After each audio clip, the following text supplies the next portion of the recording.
Hi, నేను మీ సూర్యప్రకాష్ జోషిలా. Welcome to cinema secrets Telugu. Roll camera action. Action cut చెప్పడమే కాదు, డైరెక్షన్ అంటే ఆ రెండు పదాల మధ్య ఓ మినీ యుద్ధమే ఉంటుంది. సినిమా చేయడం అంత ఈజీ కాదు.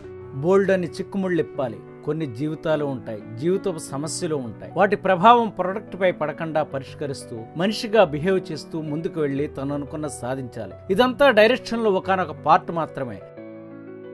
ఇప్పుడు నేను చెప్పబోయేది ఒక క్లాసిక్ సినిమా వెనక చేదు జ్ఞాపకాలతో ముడిపడ్డ కొన్ని పోరాట ఘట్టాల గురించి.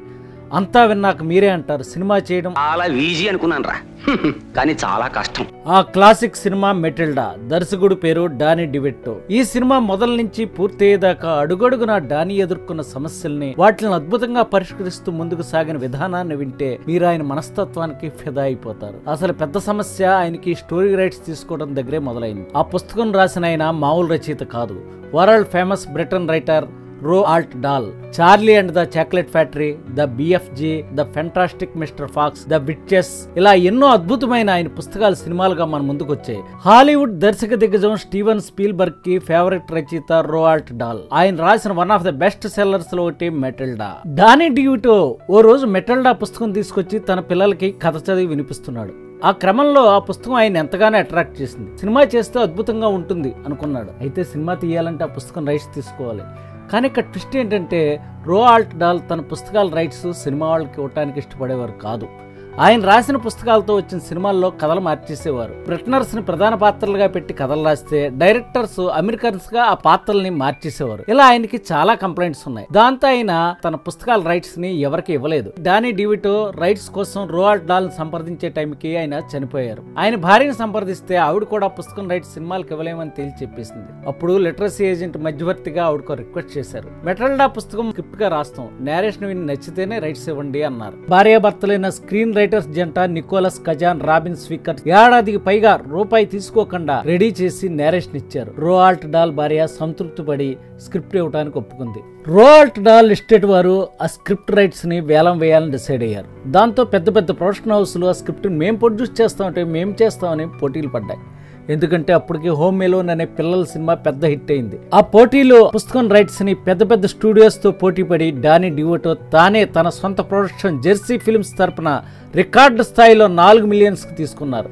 ఆ తర్వాత కొలంబియా స్టూడియోస్ చెందిన ట్రైస్టార్ పిక్చర్స్ సంస్థతో కలిసి సినిమా చేయడానికి అగ్రిమెంట్ కుదుర్చుకున్నారు. ఇప్పుడు సినిమాలో కీలకమైన మెటిల్డా పాత్ర చేసే చిన్నారి ఎంపిక మొదలైంది. అప్పుడు మిస్సెస్ డౌట్ ఫెయిర్ లో చేసిన మారా విల్సన్ ని డానీ చూసి ఆమె మెటిల్డా అని ఫిక్స్ అయిపోయాడు. మరో పక్క మారా తల్లికి ఆ పిల్లల పుస్తకం అంటే చాలా ఇష్టం. దాంతో ఆవిడ తన కూతుర్ని ఈ సినిమా ఆడిషన్ కి ప్రిపేర్ చేసి పంపించింది. అలా మెటిల్డా పాత్రలోకి ప్రవేశించింది మారా. షూటింగ్ మొదలైంది. ఇంతలో రోజు మారా విల్సన్ షూటింగ్ గ్యాప్ లో మూల కూర్చుని ఏడవటం డానీ డివిటో చూశాడు. వెంటనే పరిగెత్తుకు వెళ్లి పాపను ఎత్తుకుని ఏమైందని అడగ్గా తన తల్లి హాస్పిటల్లో ఉందని, బ్రెస్ట్ క్యాన్సర్ అని పరీక్షలో తేలిందని ఏడుస్తూ చెప్పింది. ఇది విని డానీ డివిటో నిర్ఘాంతపోయాడు. మనసులో ఇంత బాధ పెట్టుకుని అది కనపడనివ్వకుండా ఆ పాప కెమెరా ముందు చేసిన యాక్టింగ్కి డానీ కదిలిపోయాడు. అయితే అప్పుడే ఓ నిర్ణయం తీసుకున్నాడు. మారా విల్సన్ని ఆ క్షణమే తన మరో కుమార్తెగా తన కుటుంబంలో కలుపుకున్నాడు. ఆ రోజు నుంచి సెట్లో ఆ పాపకి ఏ లోటుకు రాకుండా, ఎటువంటి బాధ తెలియకుండా ఒక ఆట విడుపు లాంటి ఎన్విరాన్మెంట్ని క్రియేట్ చేశారు డానీ, అతని భార్య. ఆ రోజులు, ఆ క్షణాలు గురించి మారా విల్సన్ రాసిన పుస్తకం వేర్ యామ్ ఐ నౌ ఈ విషయాలన్నింటిని గురించి చెప్తూ, నాకు మా అమ్మ అంటే చాలా ఇష్టం. మా అమ్మ ప్రోద్బలంతోనే నేను నటనలోకి వచ్చాను.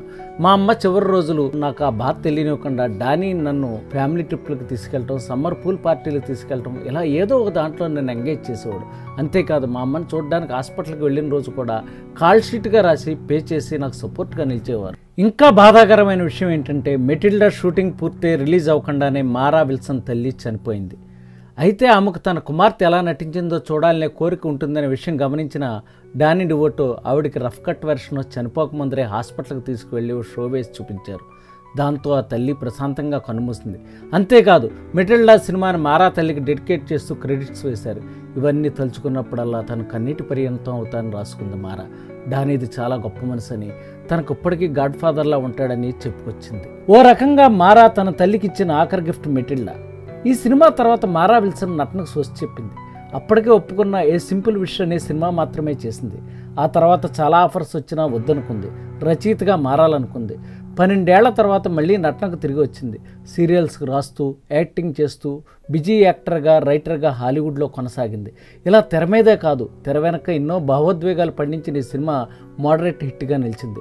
$36 మిలియన్ తీస్తే $47 మిలియన్ కలెక్ట్ చేసింది. క్రిటిక్స్ మారా విల్సన్ యాక్టింగ్ని అద్భుతంగా ఉందని కొనియాడటంతో పాటు డానీ డైరెక్షన్ని సినిమా స్క్రీన్ ప్లేని కూడా మెచ్చుకున్నారు. చిన్నపిల్లల సినిమాల అవార్డుల జాబితాలో ఆ సంవత్సరం బెస్ట్ సినిమాగా నిలిచింది. హోమ్ వీడియో డివిడీల్లో ఈ సినిమా ఇంకా పెద్ద సక్సెస్ అయ్యి చిల్డ్రన్స్ బెస్ట్ క్లాసికల్లో ఎప్పుడూ టాప్ 5లో ఉండే సినిమాగా అయింది. అలాగే ఈ సినిమా రిలీజ్ అయ్యాక ఆ నవల్ సేల్స్ కూడా విపరీతంగా పెరిగిపోయాయి. రోటెన్ టొమాటోస్ లో హైయెస్ట్ రేటింగ్ లో 92% ఉన్న చిన్నపిల్లల సినిమా ఇదే అవటం విశేషం. 1996లో రిలీజ్ అయిన సినిమాని మీ పిల్లలతో చూడడం మిస్ కాకండి. ఖచ్చితంగా మీ పిల్లలకు అద్భుతమైన ఎక్స్పీరియన్స్ ఇచ్చిన వారు అవుతారు. నెట్ఫ్లిక్స్లో ఉంది. సినిమా ఔత్సాహికులకు, ఫిల్మ్ మేకర్స్కు, ఫిల్మ్ రైటర్స్కు శుభార్త. నోలన్ ఇప్పటిదాకా చేసిన సినిమాలు, వాటి మేకింగ్ వెనకాల సీక్రెట్ ఇన్సైట్స్తో ఎవరూ తీసుకురాని విధంగా ఒక పుస్తకం తీసుకొస్తున్నాం. నోలన్ అంత గొప్ప దర్శకుడు అవటం వెనకాల బోల్డ్ అనే ప్రొఫెషనల్ సీక్రెట్స్ ఉన్నాయి. ఎన్నో టిప్స్, స్క్రీన్ ప్లేని ఎలా డీల్ చేశారనే విషయాలు, తన సినిమాల స్క్రిప్ట్ స్థాయి నుంచి అద్భుతాలుగా ఎలా రూపాంతరం చెందాయి అనేవి ఈ పుస్తకంలో వివరణాత్మకంగా చెప్పడం జరిగింది. బోల్డ్ అంత రీసెర్చ్ చేసి ఎంతో కష్టపడి రాసిన ఈ పుస్తకం ప్రీ బుకింగ్ అవైలబిలిటీగా ఉంది. మీరు నాలాగే సినిమా అభిమానులు అయితే like, share and subscribe cinema secrets Telugu channel.